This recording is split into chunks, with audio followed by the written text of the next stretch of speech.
episode, CityJo Carson finds a man who remortgaged his office for $200,000 and used all the money to give people with disabilities the skills to work for a living.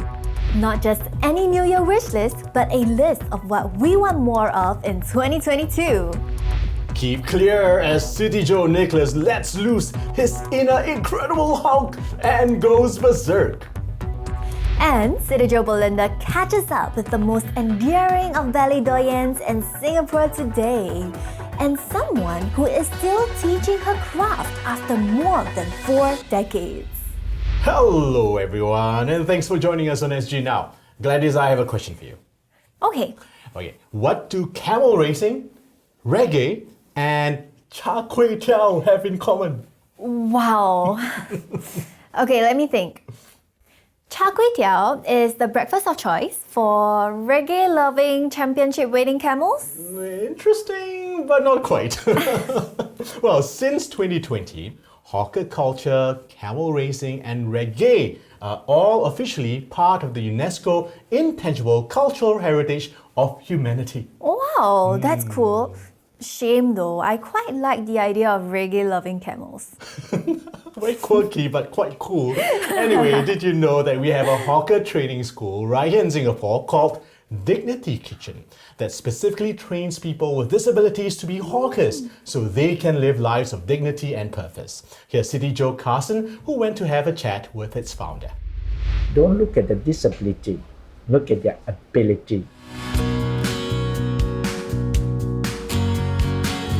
Walking into Dignity Kitchen gave me a very good first impression. The layout was pleasant, the staff were friendly, and the food looked good.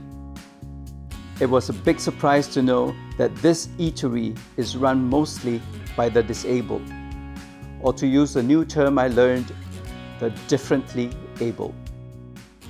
Project Dignity started about 11, 12 years ago with the notion of helping and reaching out to people who are less fortunate. The mission of Project Dignity is to return dignity to the disabled and disadvantaged through 4 basic principles. The first principle is to skill them. The focus is on hawker food. You're looking at the only hawker training center in the world. Food preparation, cooking, and service support. There are people who are physically disabled due to a car accident or stroke. There are people with mental challenges. The third category is social, mostly abuse cases we handle, and also people are low income. And the last one is intellectual, IQ 70 below that we take in. After scaling them, I need to create employment. The one who call the order, the one who fry, the one who wash the plate, they're all different roles. So we try to innovate ideas. So like Dignity Kitchen, we got different disability working together in one center. Right. If you come in, the cashier is on wheelchair. Right. We have 2 other person on wheelchair. Right. The third principle is about integration. How to get these people back to society. And to do that, we create a hawker center. Young and old, rich and poor come to hawker center. But you must understand the person cooking for you is actually a person with disability. And they did it very well. The 4th principle is inclusion, getting society to accept them. Right. And we start off by having a lot of events. You come here, we got hawker for the day, hao kopi with a deaf person. Don't look at the disability, look at the ability. It is extremely tough. If you come to Dignity Kitchen, you may know their challenge, but you don't know what challenge they are. Training normal people is tough.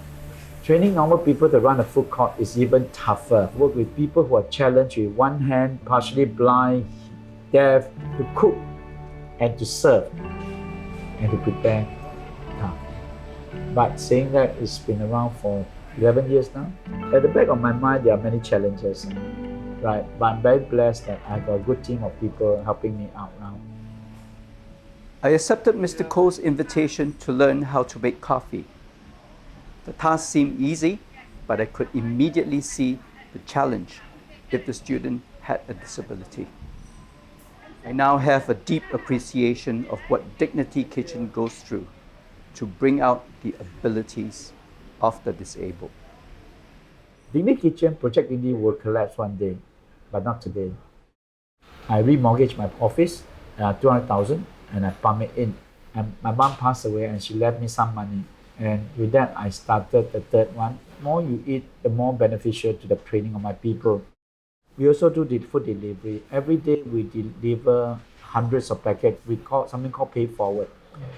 You come, you pay $3.50 and Dignity Kitchen helps the disabled and the needy. At the same time, they encourage members of the public to do our part by patronizing their kitchen and also paying it forward. My friend and I were encouraged and we bought some pay it forward meals. what is successful business is to be able to create more awareness for people who are out there. I'm looking for people who are with a good heart, good intention, to come in and take over what we do. I was employed for like 30 minutes learning how to make coffee. It wasn't an easy experience, I must say. And what a challenge Dignity Kitchen has to go through to actually teach people with disability on how to make coffee. And certainly they will make coffee much better than I do. I'm CityJo Carson, Singapore 1. Thanks for that heartwarming story, Carson. Now be sure to check out the lovely food and support the mission of Dignity Kitchen. Yeah, isn't it great to see people like Koh Seng Chun restoring hope and dignity to others? Absolutely, and he's funding the enterprise out of his own pocket too. How admirable is that? Exactly. I hope more people will be inspired to follow his example. Well, you're not alone in that. In this week's 1 by 30, we asked Singaporeans what they wanted more of in 2022, and quite a number of them mentioned kindness. Let's see what the others said. Like racism is educate them, possibly stupid thoughts. Your questions to me lah. Okay, that's all. More people not wearing masks. Not wearing a mask. I would like to see COVID end so I can go overseas and enjoy a holiday. I would like to be able to travel more. More Singaporeans travelling out of the country. More events so that all of us can get fit. I hope to see more live performances. I want to see more of people's faces. I think we've been living in a world filled with masks, and I hope that 2022 will allow us to see more people's smiles. I hope for COVID to go away. I agree. Okay, I want COVID in 2022 to go away so that we can start drinking again after 10:30 outside. Hopefully we open up more. Yeah, then we can go out travelling and all. I hope that I can gather with more of my friends instead of just 5 of them. I hope to see more of the nightlife scene opening up because I miss going out and having fun with my friends. I want to see more social gatherings. I hope to see more people getting vaccinated. Less restriction for us to go around with our life. I hope that COVID in Singapore situation will be controlled a lot better and that people will be able to move around more smoothly and freely. I'd like to see more of my special needs hired. Actually, I really hope to see more young hawkers coming up. I think it's time to restart this tradition. I like to see more local companies, especially startups. I hope to see more those people that are not being able to find employment. I hope Singaporeans will be more patient and considerate. I hope to see more kindness in people. I want everyone to be a little kinder to the people they meet because everyone's going through something, so it won't hurt to be nicer. I want to see more love amongst people, more tolerance. More people getting the help that they need, because I think there's still a lot of people who they really need the help, the underprivileged, and getting all the support that they need. Don't have any actually. I just want to survive Singapore. I hope we can be a country where success is not measured by someone's academics or salary. I want our politicians to be more bipartisanal. They are always fighting like some old couple like that. And also, I want SG Discovery voucher more.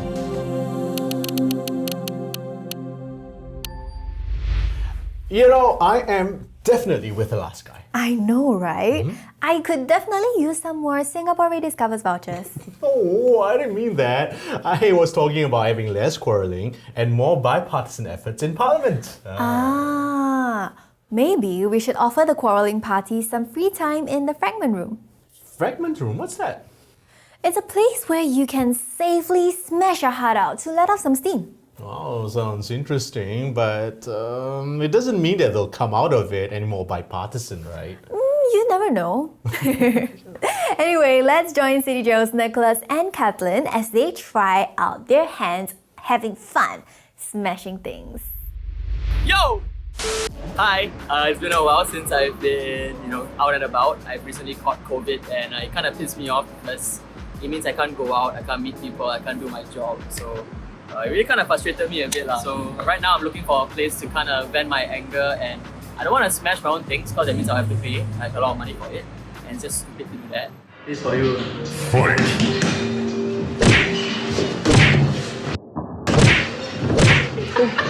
So I thought, why don't I just go on and head down to this place called the Fragment Room. It's been around for a while, where people say that when you go in there, you smash things, you feel better when you go out.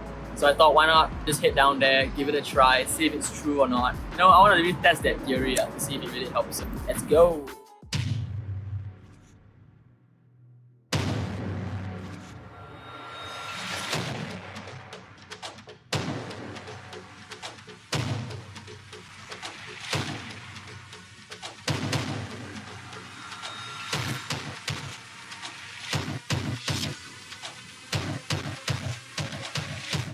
So once you've registered, you gotta wear the PPE, which is the personal protective equipment. And you wanna be sure to strap it up, wear it properly so you don't get injured inside.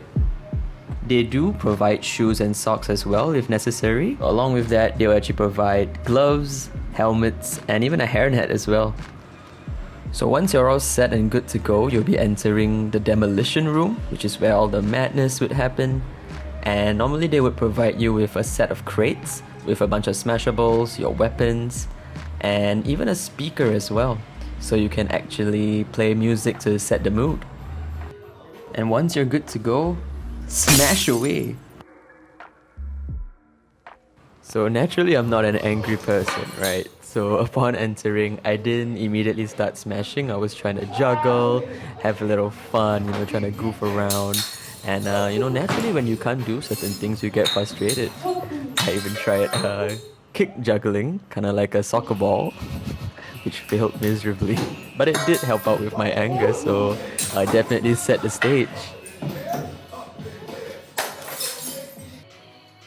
Try being a ninja like myself. You could even look for probably the alcohol or the drink or anything like that you really hate. And use it as a little dummy for your bats or crowbar. So once you've broken the ice, everything's not awkward anymore.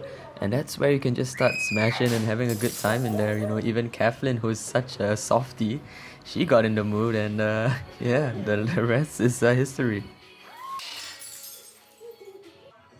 So I'm trying to explain, that I'm not an angry person and that it's really tiring, but there were a lot of other goofy stuff that we did as well. Take a look.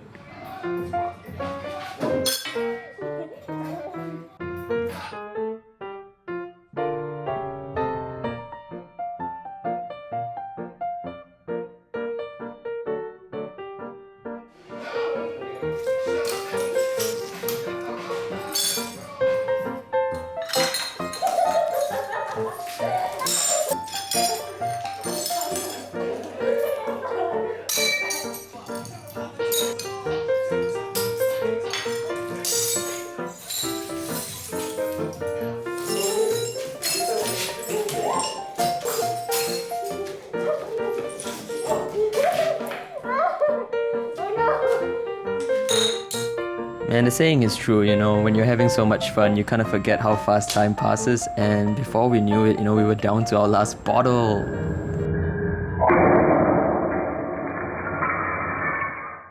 So once you're done with your session, they'll usually ask if you want to just chill around, you can grab a drink, just kind of relax, unwind, because it is a very tiring session. It was definitely a fun experience, and I do believe it did help me with my anger just a little bit, And of course, if you want to visit the place, you can actually check out how to get there. Alright, this has been CityJo Nicholas. Thanks for the smashing good time, Nick and Kat. Moving on to something more graceful. Our last story is about something pretty close to my heart. Dance. You're a Beagle. You love dancing, right? Come on, show us some moves. All right. I can't with this dress. No, you can't. What is it about dancing that you love? I guess it's about freedom of expression. I really like being able to freely express what I'm feeling. But the dance genre that we're sharing today is something I'm not too familiar with. Ballet. That's why CityJo Belinda went to find out more about the remarkable SYLVIA MCCULLY, who has been a renowned practitioner and teacher of ballet for over 40 years. It's been more than 50 years since I last wore a pair of ballet shoes like these. My God, ballet is such a beautiful dance art form, and I really enjoyed it when I was a little girl. And speaking of ballet, one person whom I really admire today is a good friend called SYLVIA MCCULLY. SYLVIA has been dancing ever since she was only 5 years old. She started her ballet dancing actually at the Royal Ballet School. Now, it was not easy for her, but she, with her grit, determination, and also, oh my God, hard work, she is a great dancer. I'm now standing right in front of SYLVIA MCCULLY's School of Dancing. I would like to invite you to enter the premises with me and meet the doyen herself. I actually started teaching for the Young Musicians Society, and we actually taught children for $10 a month. It was actually Charles Lazarou who said, "Sylvia, you really ought to start your own school." So I've actually been here 42 years now. When I was in the Royal Ballet School, I was very, very fortunate because at that time, Fontaine was still dancing and her partner, Nureyev, was still dancing. So they were, I really worshipped them. I loved watching them.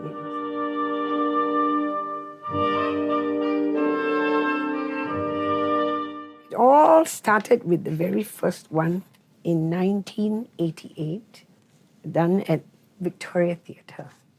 And all the ballets, all the concerts we've done, an evening with Tchaikovsky, we've always done these concerts for charity. This one, Swing It for the Saints, was for St. Andrew's Village. And this was when they put the JC together with the primary and secondary school. And here's me when I was pregnant for my son, Jonathan. This one, which was to help mental health awareness. So my students know what it is to use their art and do work for charity, and they love this. But unfortunately now, we've not been able to do anything since 2018.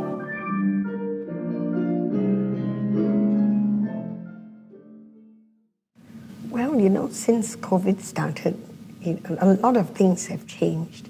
First of all, we have to teach the children with masks on all the time. And the classes cannot be more than 10 in a class, which means my timetable becomes even longer. Some schools have actually teach their children via Zoom, which I don't really like to do. I still prefer the contact with the children. And I've heard some very funny stories where the child has disappeared off screen and the teacher is waiting for her to come back, How do you teach like that? I couldn't do that.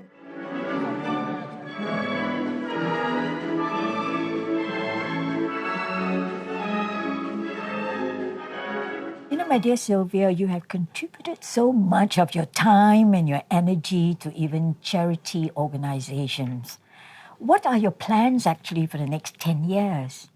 I want to continue, doing concerts like this for charity because I feel that my students, they need to have the opportunity to perform.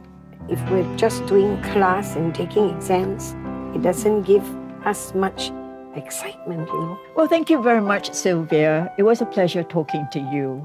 And like I always say, Once a dancer, always a dancer. I'm Belinda Sunshine for Singapore One. Wow, 42 years teaching ballet. There must be thousands of ballet dancers in Singapore by now just from Sylvia's school, don't you think? I'm sure. I know her school is really popular in Sylvia amongst both boys and girls alike. Oh, well, not a lot of boys choose to do ballet, which I guess is a shame. Okay, how about you? Do you fancy putting on a pair of point shoes and taking some classes? Funny you ask. I've always wanted to try ballet, actually. I'm sure you'll be perfect at it. You think so? I don't know. I have 2 left feet. I'm not sure. But if you guys would like to find out more about the SYLVIA MCCULLY School of Dance, there is a link in the description. Yeah, and if you take her classes, you might even find Kai in his tutu. I don't know about that. Alright. That's all we have for you today. Thanks for joining us. See you next time. Bye. Bye.